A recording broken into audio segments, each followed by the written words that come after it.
the Shabamba Mamunina Ajo. Emma Mwakwa by the Ahenkan 93.3 FM so brasso. So a memun somewhere Saka and Enumre Sihuadra. Na ya de baso Ahenkan Kasiebo ni na de frapo ya mantam no emo. Achem abwabo.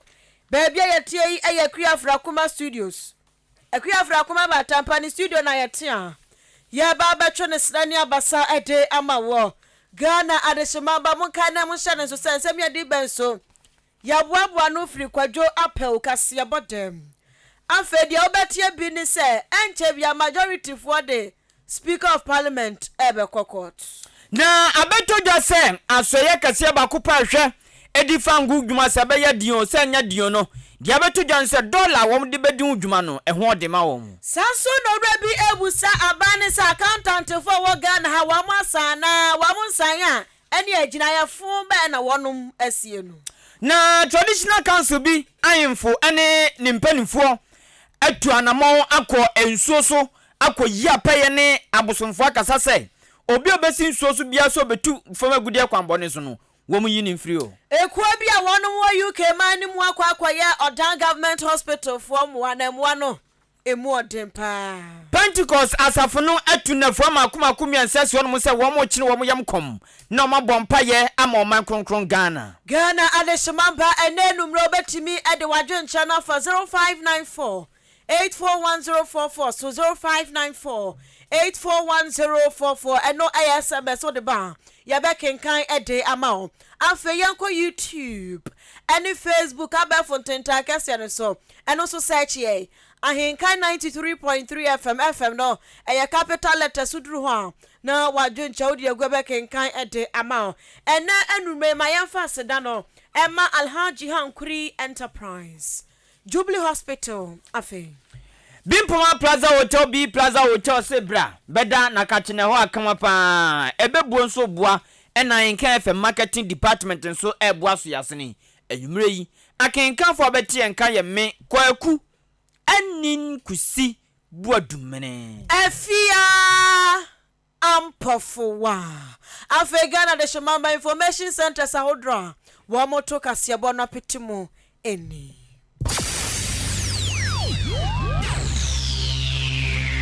Ahenkan 93.3 FM Ahenkan Kasiebo yo bomua ya jibebia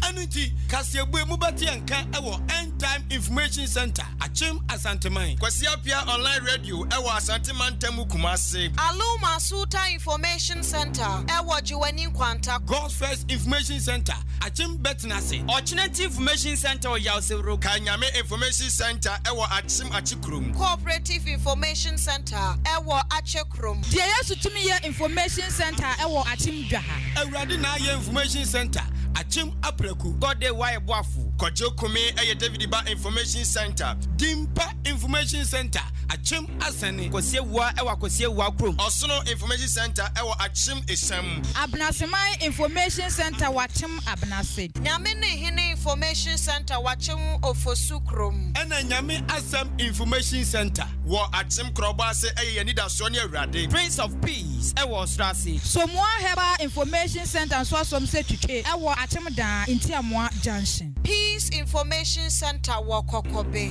Eno Sewa Information Center ewa Achim Anyinase Kusam Information Center Achim Achiase Keka no Krobo eye Adom Information Center Peace Info Biz Watakrasi Tokuya Ebutu Achim Odumase Adwempa Information Center Ojinanko Jama North Chidom Information Center ewo Achim Adubiase Bono Mantemu Abapa Information Center Goka Sumnyame Information Center eye Chirimenken Nyankuma Ase eye Nanapia Information Center Dai Kingdom Come a Police Level Asioko Jama no Bono Mantemu eye Duaba Information Center Afe Ghana adeshimamba Kasiebo ni ademo vimu jetem na ya tesem sei urampoa edem enanwa da 26th October 2022 ewo Ghana mrashe bedwafie na eye piemu a woti adwamu o meche Right Honorable Alban Kingsford Bagbin esi ginaye na ginaye seri nyina ne se eye dome kwa benyam na hye bedwani onimonyamfo Sarah Adwasafo ne nsanka ya na nano 26 October no and wo mokwatrans no bia hwe ni mo bia talanku one side hwe sa Adwasafo na kunya ne beje afri ne nsamo anase bekoso akura no na bra wo kopie mu amrase bedwafie the right honorable Urban Kingsford Sumana Bagbin editu dwan wo chese wom se privileges committee wonom ede wom nsama hodraba na nso nya de so betime agina sa report no so na waka se Adwasafo akunya no waje afri ne nsam enu nti speaker of parliament asem wo kan yes adane se wo hwe se obia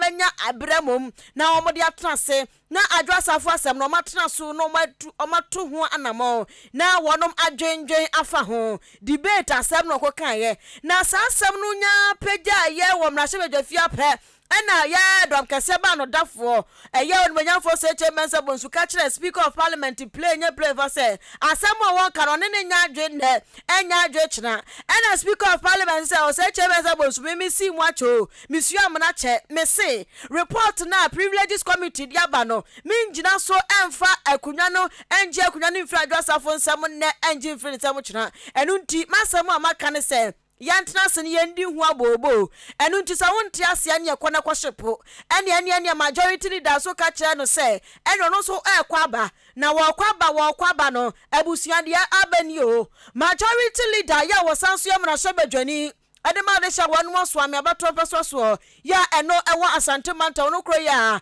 parliament jumadi nyina dada na bemsini si Minister for Parliamentary Affairs onimanyamfo se chairman bonsu dia tudwa wosi sesi ekasei majority foto kese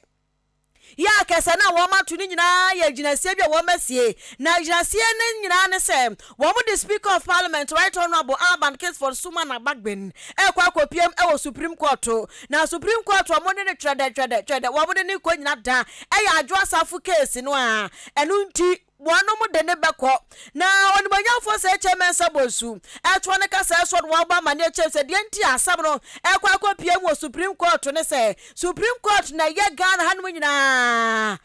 eni e court ba tan ye obetimi adi sa asem we dia ma o mesan se baby a ye speaker of parliament person odi Adwasafo asem no fa no emfamra kwan so emra no wa hu mu nchirechire mu ye enu ntia wo so mu nyina kopie mu supreme court na wo mu echirechire mu ye de ma wo mo na afei akomato akomam na chese adwobrao eba akomato ye mu eba na wo to ne so so wo ba ma na chem se wamu di omu wajidie wa rehyewu se supreme court wamu di asam na ekwa no wombenya enyanu a esafata ya enkwankobu Ghana 1992 constitution amamra no eso wotwa so biemu anu wa ba mane chem se speaker of parliament were tactical wrong papa wrong no capital W capital R capital O capital N capital G ni bia esan se adia no ya the privileges committee na si wo se asem bi ba na wa asem no kodu privileges committee na nimu a one report wo de baba no eno na wosi agina so ne ade bu aten enanu ada eye asen central na se badwani ko ye se privileges committee report ya na agina so de won bo ne che wo mo eye krampupu ni mantam so afo ni monyamfo Henry Quarten so eye sa privileges committee for report ya na agina so ya eja yade wo mo bone eche no anu nti adenti na Adwasafo nkoa de yentimi nyina sa report no so na yemfa mu natan yembu ne kumfo anase yankase we bia wadi nkunim enti wase wone de wo mo ne majority fo nyina tenase ekonkunyasie wo mo nyina adwea kwa bankrom se eye piem wo Ghana mrahye bedwafie right honorable Urban Kingsford Bagbin wode ne bekwa court kran sana wama ba betram na se bedwafie so mo beya sa debate no enti wode adu supreme court ya ehun sam se eburuja yenti onimonyamfo say chairman sa bonsu. When they have made that determination, it doesn't come back to parliament for parliament to vote on it. So for the speaker now to come in with what I consider very unfortunate interpretation of the constitution, I think is really, this is a matter of the interpretation of the constitution, and it can go to the Supreme Court. If we lend ourselves by what I consider to be a very capricious ruling, then the Supreme Court will be the final arbiter. Nipa wote ni kai ayamra sobedwani a wojinam de madesha wono ewo swame abato mpeso so ne emra so beja fie okọ yenti ena se say wanya grande ya wa ya majority leader dom kese ba no dafo wasanso eya so afa wo hwe parliament dwumadie nyina eso Minister for Parliamentary Affairs onimonyamfo say chairman sa bonsu eya sama don me ho paise pefe akwese nyinsen obia hu bi za bayo na afu apie ena nanima hoya hezo obia hu bi me kire fango boa ekosoro empo ukuta bicycle near the small cry account moto account obi bia ewo no se so wo ma ye nwumanyuma wo ma eto fango di gu ahyemu kwa chin wo mu nina obia aka no na obia nso nse fango boa den pa na enam so eno na adane tipaye ama oman ya dwunu ya ntiase nyame adum ahye won mo hwedi fango dwuma corporate and industry operation for chamber of bulk oil distributors wo mo panyin otuano daisi atu jaba ma media baba tuja say wo mo haw kasia pa no nti ama fango ibo tumi huri kosoro kwankwankwankwan say se kwan on be fa so be se sika no se e be se sika dollar na de kosi de sid na de ko dollar no ho den ma wo mo papa na o se nyame anum ni kura nie wo mo bo Bank of Ghana BOG abaso esan sa fimpinu nya duonu menu ahya se 2022 ahya se no wo mo di dwuma sum bi bodwuma bi a wo mo dwuru wo mo papa tse de ma tia sam wanwa de entia ne se o se wo mo tumi bo modea boa ma kwan wo be fa so mbe se sika edi sika nse san wo no ekoye ma wo mo papa mo wo mo piapia bi guma edema asoye yi nanso wo ma wie ne san wo mo kuma bo nso mo ntwa ne ti we ka ho bi na akwakoje ensinsemu a we na akwakoba ne san mame atujaba esan to ne nsem so tira so sei ebiem enam sa ayo so nti wo mo de omani cha commercial banks ene baabi a mrama wo mo kwanso mutumi seseska ena na wo mo ne omudi nsa wo so nanso o che se ya wo mo entua nyoma bu on ma ye kam ni na kikabom a se yade a ehye ho no ebontoa bo anada kuna you ti ha nketenketen ena akabu menne akwakoya bari ama dole ko so yentumi mpunya bi ne de akwakoto fangwa aboofo so ne de ekeka ho ena ma weni na aba yentie panyina otua asoya no. We don't have enough FX to be able to pay our suppliers. So, beginning of the year, BOG came in, fantastic job of providing guaranteed FX to the industry. But the problem here again is that they are not able to supply everything that we need. So, you need to go to your commercial bank. If there are any other source you can get legally, so you go to commercial banks, other people who trade in FX, maybe you have deals with them to be able to get FX, to be able to pay your suppliers. We keep on calling on the BOG, the government through the BOG, to increase FX supply to our sector and to also guarantee the FX. We keep having meetings and I know they are working behind this. There's debt. It might not have crystallized, but we need to prepare to be able to pay that debt. So once the supply is increased, the rate is guaranteed. The rate being guaranteed will reduce the speculation, so you wouldn't put an 18 when you know that you've been guaranteed a price of 12. We are still importing products. We haven't had any cancellation of contracts. There's still products in the country. There's no shortage imminent. Eni amuti ye corporate and industry operation for chamber of bulk oil distributors. Penyino tiano pa head no daisi atu jaba. Janko yanim ewo enumre no nsia Ahenkan Kasiebo no emwen. Na ukwopiemu ewo University of Cape Coast School of Business a. Wonum krabata na se wonom aso ya womonhwe ekasa efa eyesi kasam ho Department of Finance owura bi oyesi na lecturer ewo ho owura sayinam kawo wodi atu dwa ya wo ba mane chem se abenya wotisui to da bi ya wodwene ho awonte se wose to da bi ya wodwene nyoma bi ho no ya nsisi so wose afa kura no Ghana ye bra pa na ba bi ade ya ho akwakwa eye tight corner pa na Ghana fo akwakwa esansa ho hia na ye wamu do ahomete asefem na enwanwa owura sayidam kawo eto ne nsam so en wo ba mane echem se atete Ghana ha sei ena mpanifo bi so ya de electronic transaction levy ba enu ntimunji boom na munji ntum na Ghana yetuatua en ya usa ni sika ebru 100 cedis ma me wa kurase a ya beto kakra 200 beto kakra 300 beto kakra na ya de aboa mo man kekere na akona nimura enti ania etisi mpanifo so sa akwam ene amantam dunsia ya wa Ghana ha sei womu chinchin papa ade omo se ye assembly ye roko na roko ye amzo ye be yan kire na ne kire womu ye kofo dua womu koye bi framanta womu ye bi enfifi manta womu ye bi womu ye ni nyina ye 11 hu dawbo ene saa time no wo MP enya akwa yi ase kro be kan 11 hu asem wakwa wedding ase 11 nam so wakwa engagement awrade na 11 nam 24/7 aso dem kra se MP kwa asore kra no a obekwa akoka 11 asem ho enti 11 no mu yedede a ema hwie be yagitum na wose yagitum nyina chi wie ye no na ko mu nim so IMF de yan ko san se wo mu yom campaign na fa 11 ho no wo mu ka kire Ghana for play nya play fa se enya de se be ko IMF biem na IMF fa be ka chen so mamu fa mabu na adwumam mamu nye sei mamu nsen ha mamu nfa ha ma IMF fo mbe tintintinti wo Ghana fo economy so enu nto mo ka che Ghana fo nyina se yampene so na de yampene so mpuro mo akwa paase e wo mra hye badwafie etu wose no obi nim sa IMF kura bi ebre bi bedru so mense be kɔ hɔ enu nto wose afen so no IMF no so ye kɔ no kano fo wi atade Ghana fo ekɔ no IMF fo hye mo na wose nkɔfo bi etu yefo efa enyoma bi ho yesi kan sane ba bi akwaduro ya bobosi akwaduro no e wose nkɔfo bi omunim de efa sika ntotoye etu Ghana fofo e wa abra wo mokɔ IMF fo akwakope sika na enu mo no ra sayiram ka wo kyerɛ sɛ sankɔfo no wo bobo Ghana fo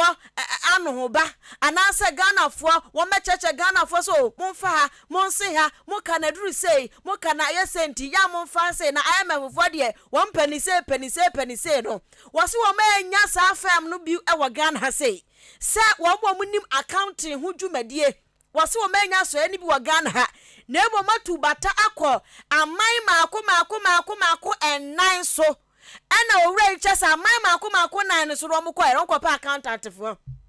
wo ma kwa kope enkofo metu amfo afa ehihye ya hodre so mo yedigu akwa mu ma IMF fo di sika be ma Ghana fo no se asem be nkura ni Ghana ha pa no ai ampanifo no dwene ko ma nima na so mo dwene ko ma chi essence ya pe accountant fo wo ma mo nim de akwadre e wo sika se wontotue mu a Ghana ha se bebre wa ha firms ne doso e doso papa panti Ghana fo mpanifo yi his excellence na nadan ko akufato any economic management team ya kero for ataka ho bi enti wo mutwa mani kru no wo manya accounting firm bi awa Ghana ha se wo mekwa brochire tu bata kwa obi maso enkuro amai mako nan so akwa pa accountant for so wo suro mu jamfitem wo suro MPP fo amambu omubuei aya something which is the bisi basa enu nti wo se asefem ye pa what one is so no oba managem se yet Ghana ha COVID-19 ni bremo asembisi asemwesi ya ne se aban no epen kofo tu ne fo afa COVID-19 enhye so digu akwan mu dia so woye dia ni kwa so woye no ho no yenya scientist fo bi wo Ghana hanom a wo mutu na nadan kwa kufadofo afa COVID-19 ho enti wo scientist mpo yenya na accountant ne yenya bi wo Ghana ha enti mo pe IMF fo sikanti makọ amanfoforo so mokọ akọpe adwenkyere akọpe advice afutuo afra amanfoforo so fo ho ewa abra Ghana ha senso ye wa accountant fo wo hanom a wo metimi atu abanefo akyerɛkyerɛ abane se ye kana kwa akoduru say ni mumi yanfa left mumi yanfa right benkum ni fa mumi yanfa finfin na yenko enti wo say epanifo wo Ghana ha say na kasa wodwere wo ho a wonti o mase. The situation we find ourselves in right now, and then the reports that we are getting from credible research institutions outside the country, is a bit worrying, because the country Ghana is going for a bailout from the International Monetary Fund, and we can't find any firm in Ghana to partner government to advise in the debt restructuring, and therefore we have to go for 4 firms from outside the country to do this particular one. Is is worried. During the COVID pandemic, we gathered scientists from Ghana. We did not go for scientists from outside the country to advise government on the things that they are supposed to do. And their findings and the data that they have drive how government responded to the issues at stake. In Ghana, we have accounting firms, financial firms. Why do we have to go for firms outside the country? We are looking down upon our people. That is very worrying. Nipa wote ni nkan ukopia mu ewo Department of Finance ya no ewo University of Cape Coast School of Business ehon wodi ni nkuye senior lecturer Ora Sayiram Kawo omaye dian ye na ya no dem ye obi asu adetonfo asu akwantufo asu school fo asu amanyofo ya akra asu ane de keka ho yinam so ama je awo obi a sorry na awo wo mo we nam so amendo ada ya kwasi ada asori ma kwa asori ma so for be John mo kanya mi asem kama Pentecost asafo mu na hono mo na dwom 20 penny ma Church of Pentecost COP Apostle Eric Nyamiche ejina simpe na paso ne nyame ma kase na o kire se dio man kika ko ni se dio man mu aya dian ya shinti na Bible mu su kom a wom so asede wo se wom ye sorry no wom asede se bre mu oden ya o kan nka o twentwen o ya no hwenye no eya sofo nso hia pa empuso ko Bible ma Ezra 8 verse 23 Bible kan say eya mo nchi mo yam kom na o se wo mo chi wo mo yam kom e de wo ma de sede tu Nyankopon anim na Nyankopon so eyo mapede e ma wo mo we nam so Apostle Eric Nyameche oye panyina otua Pentecost asafo na no gina saa quotation so e na ode tu na asafo manim endra da say the whole Ghana nina Pentecost asafo mani na obi ade ne yefun to no na fuam yensa na wo mo achi wo mo yem kom abompa ye de o ma de sede atonyam anim na Nyankopon anwo mo mobo na o ma ye emu aye din ne sika sema atete apansam no Nyankopon anwo ye mobo aye ni ya mayen Apostle Eric Nyameje kire say wo mbe firi akomche ne mpaibo na se nyame bo ayawada obubu obosum ne da etoso edu na o mo da kwakowie ne memene da obubu obosum ne da etoso dumienu ewa afimpinu ne aduonumenu ye Apostle kase na o kire say dia wo mu yenye so mo bi na te wo mo da bi na mom se wo mo so amekasa nche Nyankopon na nyame ehu wo mo bo ebeyire pa esanse se omemu ya din sei na komkosuru sei bibia etare sana ede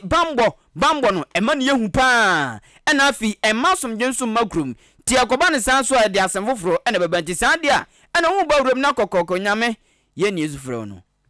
all assemblies, the Church of Pentecost Ghana. So we fasted and petitioned our God about this, and He answered our prayer. Ezra 8:23 NIV. Dearly beloved, it is apparent that the country for some time now has been going through some economic challenges which threaten the peace and security of the nation. The church in times like this has a divine responsibility to intercede for the nation, as admonished in Jeremiah 29:7 and 1 Timothy 2 verse 1 and 2. In view of this, the Executive Council would like to declare a 3-day all-day fasting and prayers beginning from Thursday 10th to Sunday 13th November 2022 under the theme text Ezra 8:23. The entire church is being called upon to pray and intercede for the nation and the global community. Watu asum Apostle Eric Nyameche santo aso kan biem se akwamti na won be ne Ghana ni uba ni free pe no de domaka ho Ghana ni bibini chese ye di bronya no fa we crackers Ghana ni bibini uma na kwenya kakra bi pe no awura tena okon ho en Apostle chese sa akwamti won be ye ma oboni bi mani frani bi mo biaze bibi yan na ya akwamti a eni braba ye pese sikasem tutu ye no na urade se me bompa ma Ghana ama Ghana sikasem tutu ye de na se wa onim ye se de opotoma ne fie no chise odi bebom se urade me sre ade we ma o man kronkron Ghana de a ena urade me kwata ejimi ojimi urade me kwata ejimi ojimi urade me bubu afu ehwe na me sorry papa me so behwe ade me hu ni ye bua me se me bompa ma Ghana de a ena for wesu ne hu me nso mbo urade a wo mi nya bi o mi pebi chese ye bompa ma Ghana nso osi dabi yemma fasting no akwamche ne mpaibo ni na nko Ghana penfo no so na yensu mfra nyame no mpenim de ne nyansa ema wo mo ombehwe kwan ombefa so a wo mo de betoto ne mama sikasema ato ape ato asawram no ebegyina na so. We should also pray for wisdom for our leaders to find immediate solution to these challenges. These prayer and fasting sessions may be fused with any existing program scheduled for this week. All area heads and ministers are to get involved and organize these meetings at any convenient level that will yield the maximum results. I want to use this opportunity to also encourage all members of the church to keep trusting God with the belief that He will respond to our prayers and bring relief for the land. While I admit that this message is coming to you in such a short notice, I hope that you will bear with me as we all join hands in this all-important program. May the Lord pour on the church the spirit of supplication and the burden to stand in the gap and build a hedge for this nation. Yours in His service. We aye dwemtoni panima Pentecost asafono obeti Pentecost ja elede wamu panyini pa Apostle Eric Nyameche ena mutenene no yankwa yanim ewo Kasiebo no emuna eya Achem Odan Government Hospital wonu munyamwa bi every Nightingale Nurses Association na ewo UK ho na enesen womu ekoi Omukobusa hospital ni say ya nurse fo ya wo UK na ya eba nso ya mfie ni nche ba bia se hospital ha ya na yeba enti no hospital e de be mpa na yeba ma mo a wakoma ya tom ye mo no mpanifo so labor ward bia anwe ne se ya sra mo a mo mbehwe na mo mbeye maye eno no ebeboa ma ma ekwa wo so no wonom afo ho totroto pron afrim ya ma mafrim o na chese echire kama anu nti ene ekuenso de ose yoyo ema mutie ensem ampanifo wo Achem Odan Government Hospital de om kan pepepe ema wonom ekoye nsiesie nane ejai na labor ward na ejana so ye pa ye fefefe na abra wo mu bia no chairman Edema Association Nightingale Nurses Association e wo UK maimo owura Albert Achemfo kasa no asamo Kenya ne se wanu mu sheda ebai ebebusa Odan Government Hospital for the wompe ene wo kan ya mo abeye ede ama wo mo na wo gba amane ne wo chem se de ento matu o mani te esi Achem Odan Government Hospital nye bone na mom ni papa mu a awo ya de bia hu hia oba de wo ya den Yakopon edom nkwa de a wo bewo wandom okra na obenya obi ba atete no na obi ba na wo kwakotete no so obi na wo no enti awodi anya de se betimi ayi afri asetram ni abrabom enu nti wo mko ro mkote se wo mo pe ba bia beje ma wo no wo mo so ni je pa se wo behwe no mama ne oma akoso tote se de be ya anese fo so benya homeka eni gie etimi ede agema awoa ya adwumaden etu osanso de tudwa bia ma no wo ba mane akiremu ese we no anya one day ayo dabi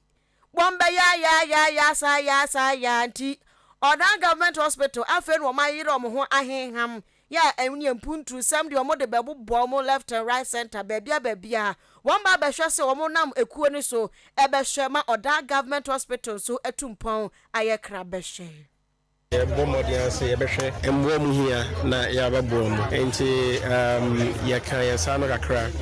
epesika kakra eto ho and ya share the estimate no and the betimi aboa at least a nurses no so make my ejuma condition no ebe good kakra eden amamu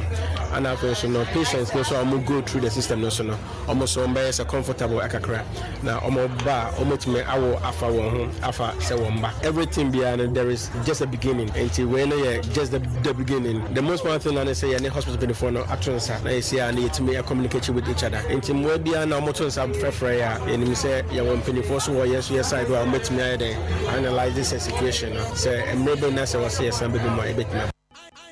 nipa woteni kai ukopiemo ewo UK maimu a Ghana fo bia boaboa mo ho anasi fo bia boaboa mo ho ya wamatuko 90 Ghana's Association 90 Ghana's Association ewo UK wamo chairman Penny Bosu Kena and Ahenkan Kano owura abeta chemfo na nanu si ya pe na Ahenkan Kasiebo ye bopri medical superintendent ya wado ewo Achimda Government Hospital owura Akwa Harrison and ono so de asedemu pika sama ami owo ye nim ha ni kokono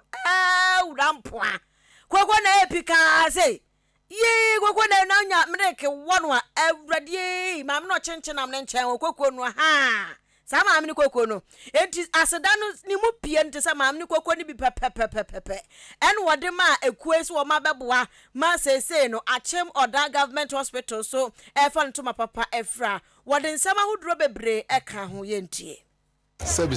emma na ekuru wiase nwa na omunye be wiase yen yesusu se baby ama wo de e wo se hoye decent nti se abane se o ma abana se o mo pese o mo bebo ayen na baby ye kan yan se ndi sa de a mumba mabo ayen baby a o mo na o mo de abo ayen amama odani patem hamfu nyina enya baby decent ayeden awo ye de ho ase e de na ase na ye feel se ni titiri ni se ye pese ye example ma ekuru mma ye be stress nka we yusu ebe jinja ekuru mma enu ho mo ichiri nyina wo mo yede so mbaba se dwuma bebre hospital house sebi sisi ni nyama yede nti ye pese nka ebinu so behwe de wo ma ya abo ayen maternity no labor ward pe no ma be ward ni nyina wo ha ihia mba afi we ye kese ye be ye enam covid ni ade ni nti ye ntumi ayen yesika amfa nti ye srese ke kuma na any organization bi aso be yede be ba babo Nipa wotini kai abusia woya medical superintendent ewo Achimda Government Hospital owura Akwa Harrison wasugusu ya wutie anwume no sia kan kase ewo what wasum na achechefo nka bomu kwemu odumu oden pa miensa akomu abom ababonten se saban ansesa director general Magana Education Service awaboni din no abaya sesa na nyade ombe kira de ne akina de kina na emu nsem asore pa ye meba na makwa maso nam ne abenfo wo humasuo mu akwakodi nkuma bisa se eso de ekoi eye anase enye Ahenkan marketing department asmen kanjo sa katu na bro ne ewura bro nyam ase na ba kusu akaba kwa de beka ho nyame adum kakra kanafua beye adunum ene kakra 50 days ne kakra na ye twa 2022 agukura Timi pacho ma fini nko ye ma bonyoma de rumianto nka eden na oton eden pa na oduduma radio is there for you me pacho Ahenkan FM free marketing manager 0244 290093 0244 290093 ensa na oton eden na oton watodi twatum Bimpoma Plaza Hotel B Plaza Hotel eye biaye bia enya sore biaye enye bambo for biaye nemmom eya ho biaye doni beka se hotel we eye standard hotel we eye correct hotel se odo wo ko no ma udu ana obu atoyem cause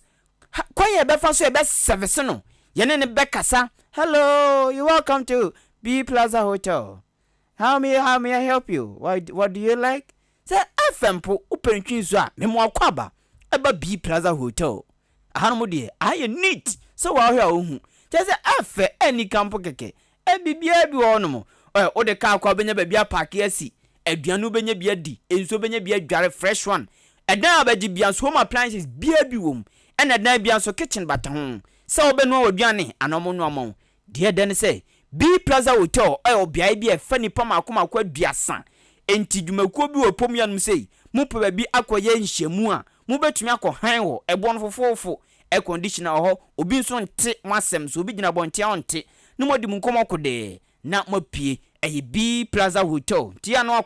akọdwodwo ho wo no mu eni dim hwehwe kira kwan e wa Achimda MTT di kwan so ana afa wonum e wo 0249 855396 0249 855396 ana 0243 118 500 0243 118 500 na ni B Plaza Hotel edin sawoso me pacho ebebu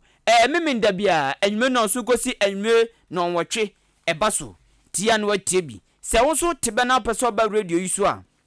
yana wabaso abebubi ye ma wakonya ntifre number we 0593 649595 0593 649595 bebo dwumadi Ochima Development Association enkabom eboa papa unity awrade enkabom de eso mfa so papa echi abe enu ntimi srawo ya monye baako enu nti na ekobia yi omuti efre wo say Ochima Development Association ekobi kabom ana makosi lab omakosi biaye kama bi maternity ahon omo ataden Utefi atreme omo hatade an nti asemanti obacha aseba mekan nyina nti wanti mo sana mesome hwem story omo jawo okay hey akame omo jawo no mo enti meso eya na wahye nso amame se ekuba kunso yomuti a wom de kwai simple kra tia 10 utua 10 ne mu yedua impunto ba bia oka ne ehwe ne sefata na wo se ehwe ne ntema na sika ye na no ne de akwakohwe Ochima Development Association be registration Ahenkan FM na trodin kama anaso se free number we 0594 467029 0594 467029 Ochima Development Association Jubilee Hospital for so say we yare abraho na wo mo nhwoma ho ento na Jubilee Hospital wo mo gi ayafo ogu ho na wo de no so so mo ba fie so mo ba aba ba show de amount 24/7 na doctor for agina so tenten apre wo nkwa e de amount pe we de he na pe obu on ma na ya de no so me peso bia be hu me ntwom Jubilee Hospital for one beshe ayene sad yamesan say private rooms ewo hoti wompe na de he na wo pe Jubilee Hospital laboratory ya wo mo hwe eye emoja wo hwehwemu junso mo hwehwemu jese bibibia pese eye wo lab ma de Jubilee fo be ye ede amount afa pharmacy ewo ho ya edro bia bi wom antenanta oba wo fa yafunu a ya akoho enti wo ko ho no mo a wo mehwe na akwada no da yafunu mo nse wo ye oba so ye be masa kwada nda yie so wonda yie ni nyina antenanta no wo mehwe ama kwada ne ho ato no ewo wo yafunu a wodamu no wo akwada ne wie nso a postnatal care no so ya no akoho kwana didie mu education bo ese ye de ma owofo no wabra wotete akwada no apomudin famu ni nyina wonom ebe kyerekyew saa nyoma ni nyina theater wo ho enti obi wo se yeso egwe no operation ade atwa ne yankopempam wonom wo theater wonom be ye ni nyina ede amao counseling unit wo ho nya yade ni nyina na yese kasem eni nrusem ebi wo ye kasa kire enti ya akọ Jubilee Hospital wani ya we ya wani prunso e wo ekekao wo mo eye clinic wonom be hwe ama wani no ade ne ho na wakọ wanim diabetes and hypertension clinic so e wo ho obu amojabro so ya de ni bi eni ni DSA okọ Jubilee Hospital won bete ne te ede amao eni obu so se na media hospital aduane ni he ati aje se okọ ya anumfo kwanche kototo kokonteni nkatenkwan a ani soche ubeba na yare no kra sa bia ba be ka ho we ani hwe kanti wo ho ya we na aduane ne papa di bia omunim so mo hwa ya afo nti kanti no aduane a healthy foods ene wo ho nti Jubilee Hospital de uwura ho no ayaresa bepie no na ye wo dia insurance so eye adwuma wo ma kira kwan eni achem odan aboabo kwantempo ne so amantransam so ne so a ubehu Jubilee Hospital fra 0244 575799 0244 575799 and 0241 784 0241 784 645 Jubilee Hospital Alhaji Hankuri Enterprise Walton Provisions Milo Emreke Emo Soboti Solution Tape Quell Bibibia ye provision the ade senior ma the ade just ni nyina so tombi tiro nyina wotombi papa de ne boofo ezeze nyoma boya din anwa nyina wotombi enti wo kwa Alhaji Ankuri Enterprise wa show machira kwan wakwa akoto provisions de ne boofo na oni bibi SHS nkwada no enche na oni hint bia mensaka yese se BC for no matchra wi yesi afefufuro mo bekọ suku nti yesi nyoma bo bekọ soro papa yesi nkwada no twa boss ni provision ni de ka ne bo bekọ soro nti yo wofo na abatro BC a janentam to bi gu o sesi a wotimi nkene sa ye wura afefufuro mu anua tactically tendencies untimi ntobi o and the provisions abre ya Alhaji Ankuri Enterprise provision and say essence omo the expiry date action omo fantum omo fan gumsa ankofo beto niwu dabi enya Alhaji Ankuri Enterprise a etu yo wofo SHS nkwada ne ho nioma nyina kọ ekoto o hyemema minyame ye hyemema biscuit gregre oni nyina wotombi enu nti 0245 447 138 0245 447 138 afi abusian ya to anwume no nsia kan kase nso kai na kire wadwen efa 0594841044 text message and WhatsApp and Facebook and YouTube Ahenkan 93.3 FM Facebook no like here no comment na wa share utie wo what wasum na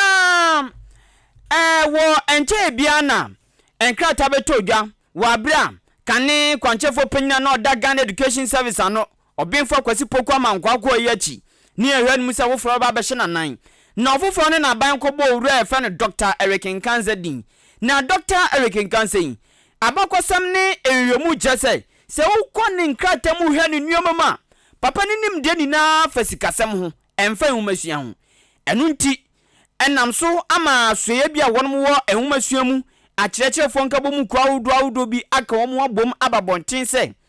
Dr. Ahenkan Kasiebo ne bobre ene ne dibre enkyerɛ so betumi atoto nyoma ye ɛwɔ Ghana Education Service esan sempinfo kasem bi so kɔtɔ enwanoma sɛ ne senti so bia ɔno ne sikasem no aben ozoma tutu school sem obeya ama nkwada be ko school 10 o'clock ozanda mompene na we nam so ama samikin wɔn se saban ne mfidi a ene wɔn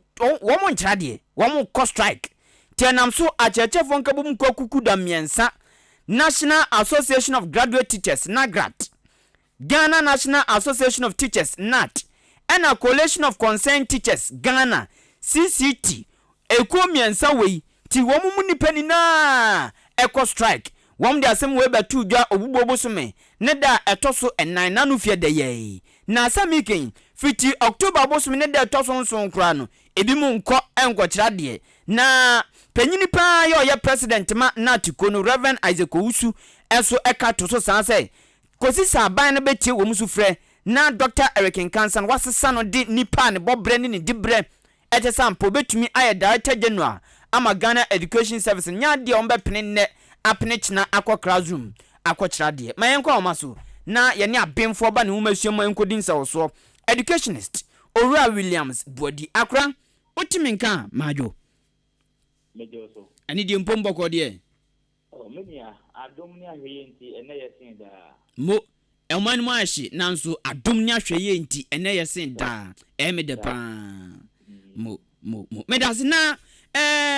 achachefo nkabom ko akukuda miensa NAGRAT CCT and NAT wo mo che education director fofra yabo ne din Dr. Ahenkan Kasiebo ni dibre ne bobre enje so betumi adidibre ni ye atoto nyoma ye nti aban sesa won mo anya sa de a wo mo nko class enko kira de kosi saban be esa no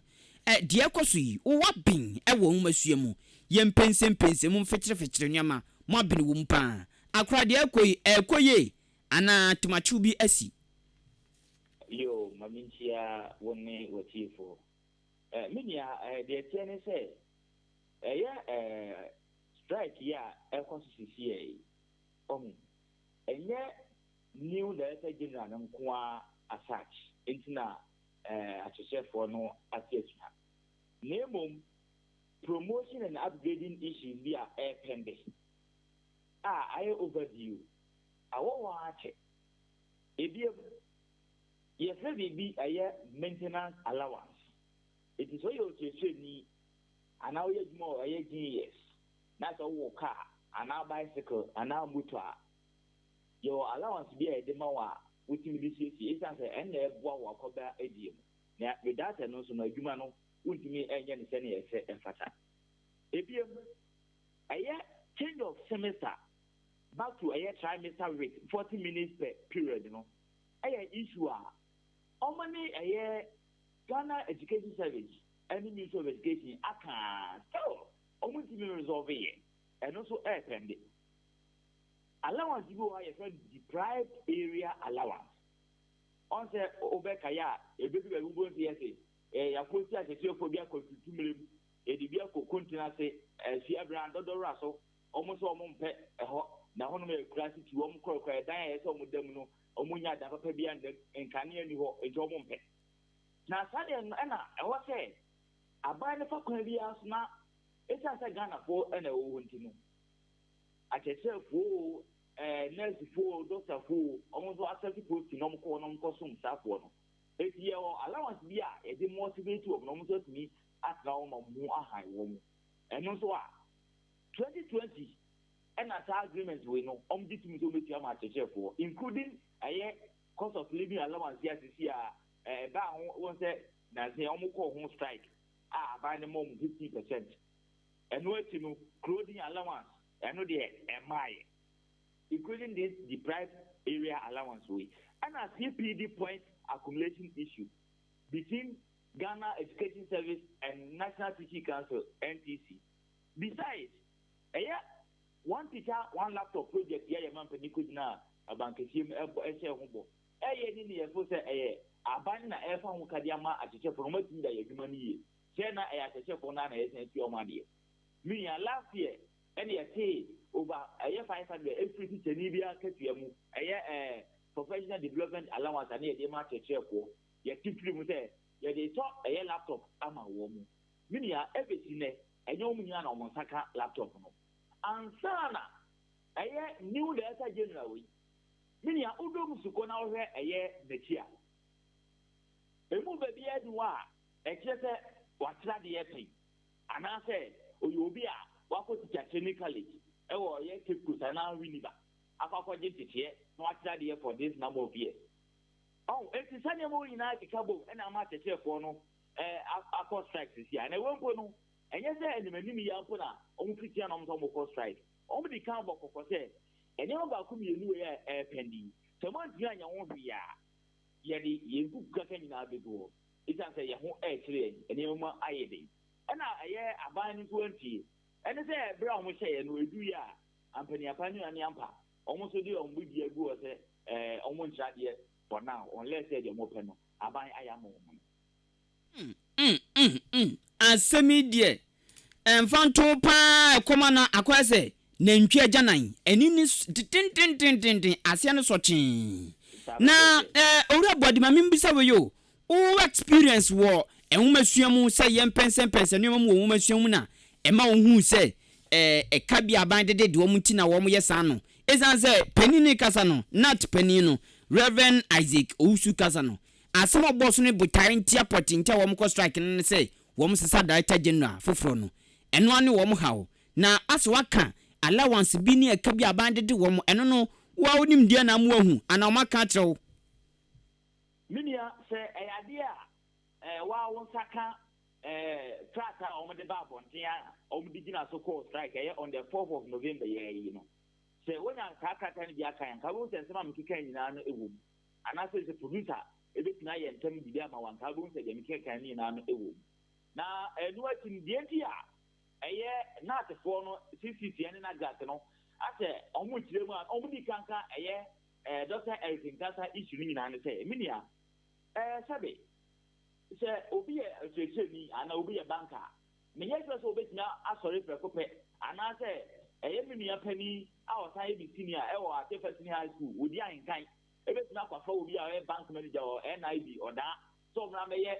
news ana so be we money show e o Ahenkan FM e ma na yi na ma wo kan promote ya say chance o you obi o hu experience and the books dey to be free but book wa any gaso experience unless you are going through life and you will go through no and you will experience and no talk for that no you may be an modalities and answer levels are they rising It will be called Ghana Armed Forces. We call Ghana Police Service. Before they have IDP, Dr. Kuku Dampare. We be able to watch us here free as he had you do a solo. It's who deserve it. Now, Yamra Ghana Education Service. Mr. Free will be our way to training college. I have found a good before. A Bayaman appointment. The position, Superintendent 2.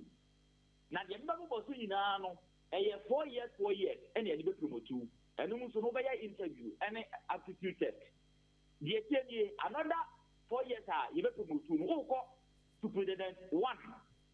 Then you move to Senior Superintendent 2. Then you go to Senior Sup 1. Then you qualify to become Principal Superintendent. And what you know, after 4 years, over there, Assistant Director 2,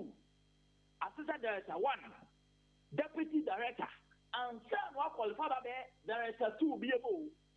After Director 2 be able 4 years, now over there, Director 1. After Director 1, no over there, Deputy Director General. Then from there, you qualify to become Director General of Ghana Education Service. Dr. Ahenkan Kasiebo go through. Nese owura mintwa no owura bodi na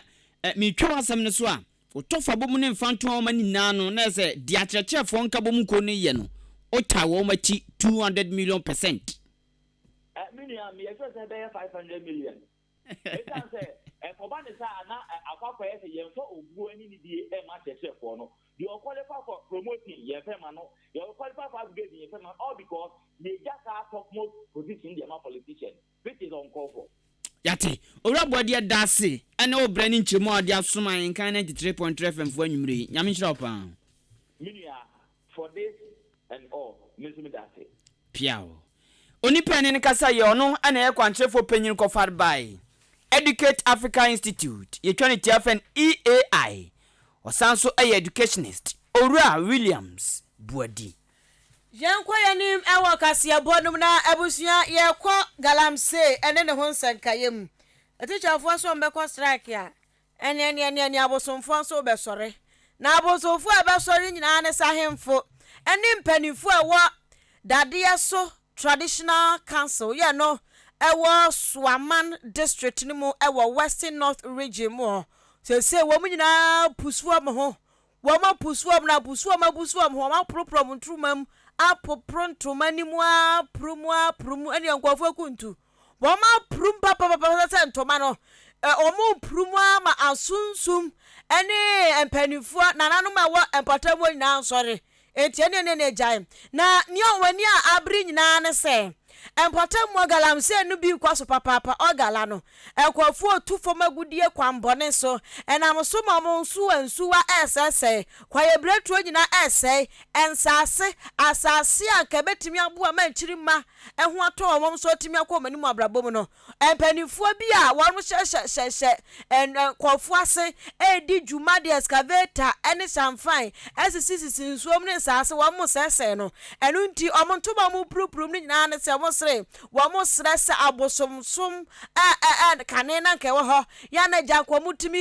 ya nioma no sese as a Christosom no abekuru nioma so nti no wamo ankasa satie simu biemu kope abosomsom akira kwan wamo si abosomfo wo ho enti abosomfo a won patamu anyina da abosom aduosonson wamo nsore e won patamu onnia bia obetu fo magudie kwambone so bia abosom no ente ne so ayirem abosom a wan patam wo ente wo mo so ayirem pa empepa mani so tata ma wo munya galamse no mo ye no enu ntia ne agyan ya se asam no wo ka kire se wani abre nti wo mo so mani abre pa nti wo mo di odwan fita odwan soko wo mu twa ne mene koshe ehwie eya moja na efi ni mu ba no edi ye nyankomade na yankomade omo ye nyina no so omo sre sagalam sefuo no ene ye wokọ wo mo empatam wonu atoya ene jai fa noma ene sui empatam wo de chese abusua ogalafo na jiabosu ko banti sa empatam me bo odi wo mo se omo twa dwan no ama na ye ensa na ho se wo mo frefre abosomaduo sonson se abosomaduo watwenso wo mo frefre mo nya so mo nsore se sampatam wo obi kwa so akotu fom agudie kwambone so a abosoma wo asase ne so ani wo mundi na abra wo mo ne samtwofo kasa no eduo he edema eye dade so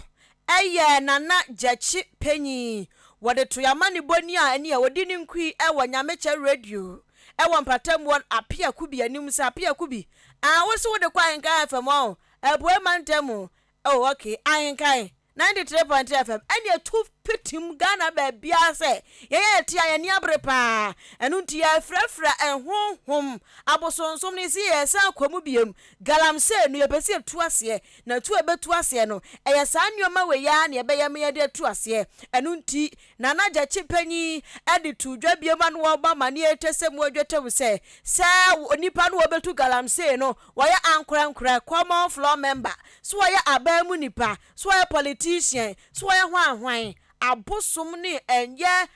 anananom a wo patam ho eni sa oni akro no enni Ehune sa ne yakoma krate na yawura ho bebre se ba sa ne kese nsuo no kura ekunu sunsun afi yakofom kura yenya nsuo enom ho yirom ho kokko no kura egu so no wo se bi kura de gu mahinum gu enyeje ke ya ahomte tumi ne mfiri yansam ene na mmom ya agye ho se ampa ti ahwe ya nsuo no besai yenso ye ho be kire ye ti na ma enne ya be ye sa adwumadi we se yende ya ye ho announcement obiara oye nsuo so adwuma no wonya ya da ma mele we abayende ebi nim se bia ya ye ne kwa yedi agro ye duabo na ya bo no wo be ye nsuo no adwuma no na ye sie to odwan no nsuo no so onya wosa na ufi asase no so kora wo afia so be dane no nsuo no so onku ahemfo ni nyina assemblyfo policefo wo mo ka ho nyina na ya adwene sampa wo motu na monwa intimi yeye ne nanam so tumi no ebutumi nyina so yetie de nim said ya ye dase ni biara wantie no be ba no obinya susas born ya bodua so obna wo nsuo no so no nsuo no fa ne ni dwan and your instant justice abem ni pa wuti ni kai ayadiom here owo dade so nana jachi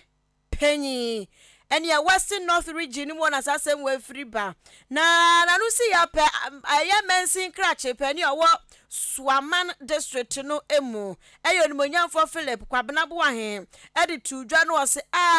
rampo a empanifu ade amaya no mema mutu munyimutu na baabi asese galamse ni kona kwa koduro no saa kwan we ya so ne be fa so a ye de be tonkofo so wre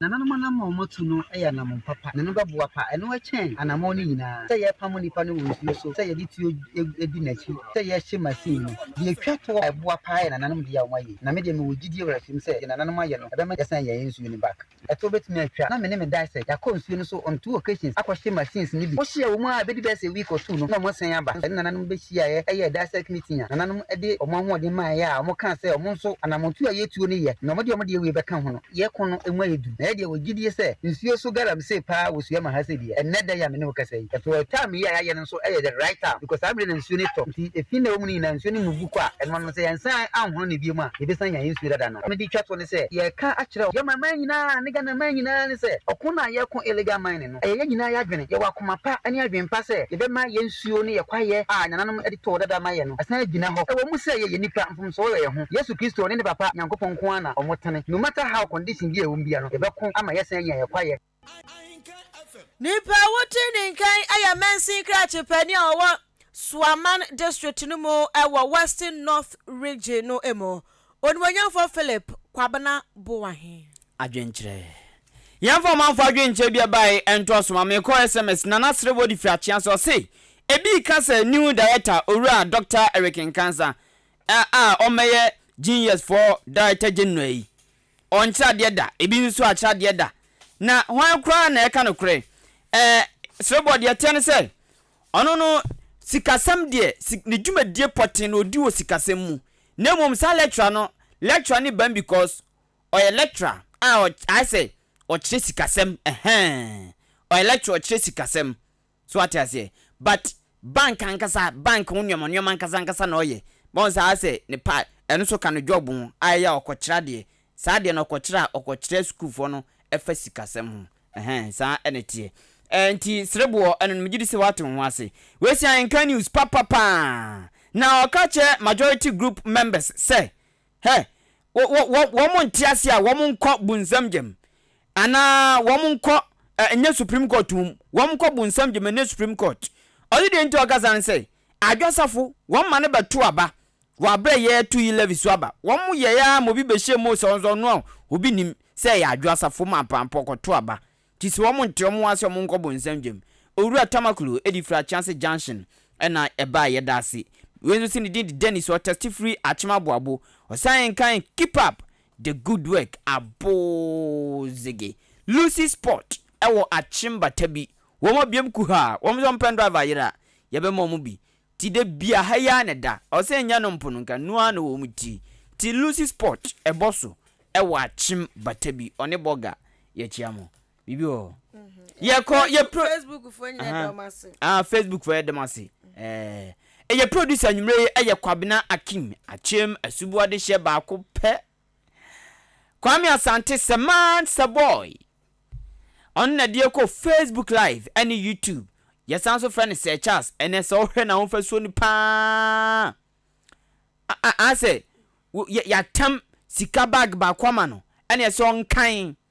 emfama enyanka and no hwe dressing now say sapa Billyman a technician on duty me di kwaku anin kusi buadumene afia ampafo wa